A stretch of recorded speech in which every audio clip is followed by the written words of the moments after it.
Hello, this is Module 10, helping students realize their learning norms. We always talk about expectations of students in the school, but what about students' expectations of the school?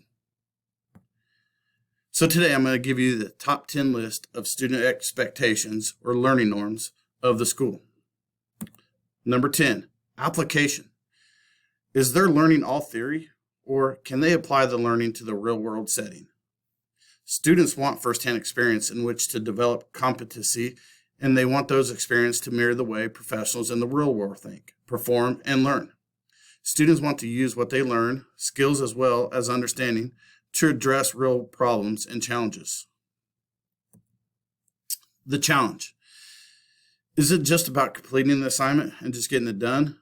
Does it appropriately challenge the students? Am I addressing real-world, high and meaningful standards of excellence? Students expect to be pushed to the edge of their competence in school as well. And they also want to be provided with support necessary to learn at that edge. Students, they may not say they want challenged, but they want challenged. You need to make it a little more difficult and work towards that. Authenticity. Number 8. Is my work the same as others? Is the learning and work I do regarded as significant outside by school, by my communities of practice, and by experts, family members, or employees? We all remember the endless word problems and grammar exercises that seemed so unlike what real professionals do. These features of schooling contribute to its being seen as a form of disengagement from the real world. Number 7, choice. Is it the same path as everyone else?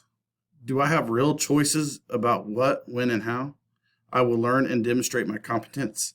Do my teachers help me make good choices about my learning and work? Students want choices in what they learn and when and how they learn it. Can I lead with my strengths? Can I focus on getting really good at something I value? Increasingly, however, more and more schools focus on a tight curriculum with few opportunities for student choice. And we'll talk about that a little bit later in relevance, but we're getting more college and career readiness in our school. Practice. Number 6, do I learn something and move on? Or do I have opportunities to engage in deep and sustained practice of the skills I need to learn? Practice is a companion to play. Its focus is less on discovery and exploration and more on honing skills and performances. Practice entails deliberate attention to failing and learning from mistakes, often guided by images of quality and craftsmanship in performance and product. Sir Ken Robertson reminds us that development of creativity requires a willingness to be wrong. It's just like in anything anything in life you want to be good at, you need to practice. Number 5, play. Do I have pressure to perform? Do I have opportunities to explore and make mistakes and learn from them without being branded as a failure? Do I have opportunities to tinker, experiment, and speculate? We're talking about having time to explore, experiment, and discover. Learning how to do that productively is difficult because the organizational structures and cultures of most schools are so conformed to the curriculum and being on the scope and sequence. Number 4, timing. Is everything the same sequence? Do you allow my child to pursue their learning out of the standard sequence? Schools act as if learning opportunities come only once. For example, if students do not learn algebra in high school, schools believe that students are doomed to failure and will never have another opportunity. Learning takes place all the time, and we got to understand that. Then it may take, growing up a little bit to learn something. Number 3, time. Do I have sufficient time to learn at my own pace, or does it have to be at the teacher's pace? I love this example. It says, imagine go to work in the morning and starting work in your office or cubicle. After about an hour, a bell rings. You pack up your work and go to another office down the hall and begin work on a completely different project. Imagine that you repeated that sequence 5 or 6 times a day, every day. How productive will you be? How are you going to accomplish anything? and we ask how productive learning would be when you engender in such a system.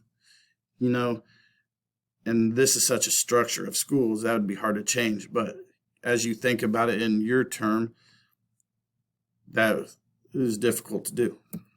Number 2, relevance.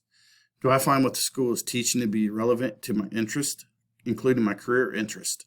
Do my teachers help me understand how my learning and work contributes to my community and the world? How many times have you sat in a class, think back, did you say, I'll never use this in real life and in the work I want to do? Relevance, I love this quote, relevance is a powerful way to engage reluctant learners. You know, at our school right now, we're having such a big shift to the college and career ready and providing opportunities for our students in career paths that they are interested in and finding classes for them. And number 1, relationships. Am I just another face in the class? Am I just a test score to the teacher? Or do my teachers and others know about me and my interests and talents? Young people come to know who they are and who they want to become in a large part through their relationship with others. They crave affiliation and aggressively seek it. And since teachers are significant persons in their lives, students crave a relationship with them as mentors and coaches.